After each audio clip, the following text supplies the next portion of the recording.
सभी भक्तों को जय श्री राम। आज आपको हम हनुमान जी की कथा सुनाते हैं कि क्यों आखिर हनुमान जी का जन्म वानर कुल में हुआ, किसी और कुल में क्यों नहीं हुआ। आइए आपको बताते हैं हनुमान जी की जन्म की कथा। हनुमान जी पवन पुत्र भी कहे जाते हैं और वानर राज केसरी के पुत्र भी। हनुमान जी के वानर होने का रहस्य उनकी माता के जीवन से जुड़ा है। असल में उनकी माता अंजनी अपने पूर्व जन्म में इंद्रराज के महल में अप्सरा थी। उनका नाम पुंजिकसला था। वह बहुत आकर्षक और चंचल स्वभाव की थी। एक बार चंचलता के कारण उन्होंने तपस्या में लीन एक ऋषि को वानर समझकर उनके साथ अभद्र व्यवहार कर दिया। तो ऋषि ने क्रोध में उन्हें श्राप दिया कि वो वानरी का रूप धारण कर लेगी। श्राप सुनकर पुंजिकसला को बहुत पछतावा हुआ और उसने ऋषि से क्षमा मांगकर श्राप को वापस लेने के लिए विनती की। उस पर दया कर ऋषि ने कहा कि तुम्हारा वानर रूप भी परम तेजस्वी होगा और तुम एक बहुत ही कीर्तिवान और यशस्वी पुत्र को जन्म दोगी। पुंजिकसला ने अपने श्राप की कहानी देवराज इंद्र को बताई। उसने बताया कि ऋषि ने मुझे श्राप दिया है कि जब भी मुझे किसी से प्रेम होगा तो मैं वानर का रूप धारण कर लूँगी, और मेरा ऐसा रूप होने के बाद भी उस व्यक्ति का प्रेम मेरे प्रति कम नहीं होगा। इंद्रदेव ने जब उसकी बात सुनी तो उसे धरती पर जाकर निवास करने की सलाह दी। उन्होंने कहा कि वहाँ तुम्हें एक राजकुमार से प्रेम होगा जो तुम्हारा पति बनेगा। विवाह के पश्चात तुम शिव के अवतार को जन्म दोगी और इसके पश्चात तुम्हें शाप से मुक्ति मिल जाएगी।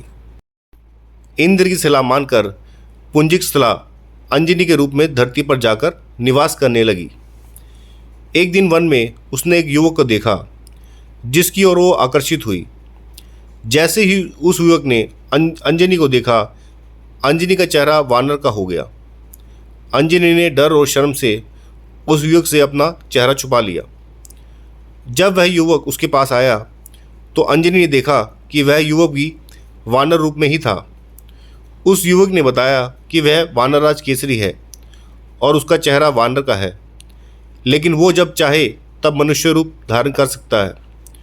दोनों को एक दूसरे से प्रेम हो गया और दोनों विवाह के बंधन में भी बंध गए। विवाह के कई सालों बाद भी दोनों संतान सुख से वंचित रहे। तब अंजनी मातंग ऋषि के पास पहुंची और अपनी पीड़ा बताई। मातंग ऋषि ने उन्हें नारायण पर्वत पर स्थित स्वामी तीर्थ जाकर 12 वर्ष तक उपवास करके तप करने के लिए कहा। अंजनी की तपस्या से प्रसन्न होकर वायुदेव ने उसे वरदान दिया कि तुम्हें अग्नि, सूर्य, स्वर्ण, वेद, वेदांगों का मर्मज्ञ और बलशाली पुत्र प्राप्त होगा।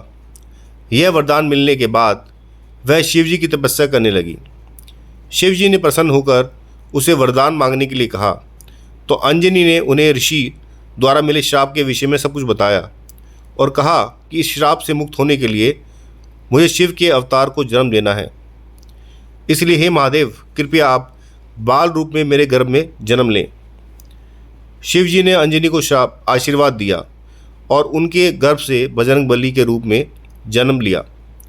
इस प्रकार हनुमान जी ने भगवान महादेव के 11वें रुद्र अवतार के रूप में माता अंजनी के गर्भ से जन्म लिया और उन्हें वानर रूप मिला। कथाओं के अनुसार हनुमान जी के बचपन का नाम मारुति था। एक दिन मारुति नंदन अपनी निद्रा से जागे और उन्हें बहुत तेज भूख लग गई। उन्होंने पास के एक वृक्ष पर लाल पका फल देखा जिसे खाने के लिए वह निकल पड़े। दरअसल मारुति जिसे लाल पका फल समझ रहे थे वे सूर्यदेव थे। वह अमावस्या का दिन था और राहु सूर्य पर ग्रहण लगाने वाला था, लेकिन वह सूर्य को ग्रहण लग पाता उससे पहले ही हनुमान जी ने सूर्य को निगल लिया। राहु कुछ समझ नहीं पाए कि ये क्या हो रहा है। उन्होंने इंद्र से सहायता मांगी। इंद्रदेव के बार बार आग्रह करने पर जब हनुमान जी ने सूर्यदेव को मुक्त नहीं किया तो इंद्र ने वज्र से उनके मुख पर प्रहार किया जिससे सूर्यदेव मुक्त हुए। वहीं एक तरफ देखा है हमने हनुमान जी का मुंह फूला रहता है। वो सूर्य के ताप के कारण हमेशा उनके गाल फूले रहते हैं वहीं वज्र के प्रहार से पवन पुत्र मूर्छित होकर पृथ्वी पर आ गिरे और उनकी ठुड्डी टेढ़ी हो गई। जब पवन देवता को इस बात की जानकारी हुई तो वो बहुत क्रोधित हो गए।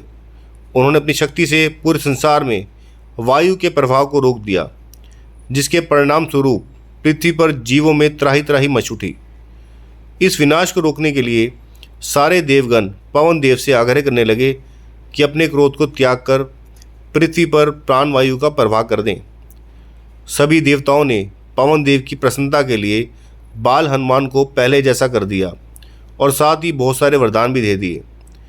देवताओं के वरदान से बालक हनुमान और भी ज़्यादा शक्तिशाली हो गए, लेकिन वज्र के चोट से उनकी ठुड्डी टेढ़ी हो गई, जिसके कारण उनका एक नाम बना जो हम सब जानते हैं, भक्त हनुमान, राम जी के भक्त।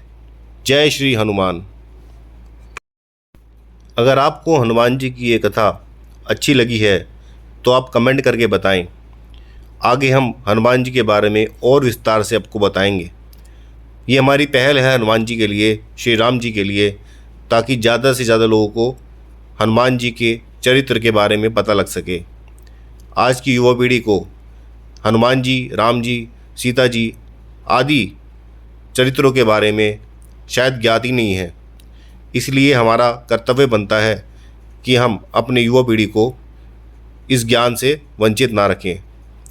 आप हमारे साथ बने रहें और चैनल को सब्सक्राइब करें, शेयर करें, व्हाट्सएप स्टेटस पे डालें, लोगों को बताएं। यही हमारा प्रयास है। जय श्री राम, जय हनुमान।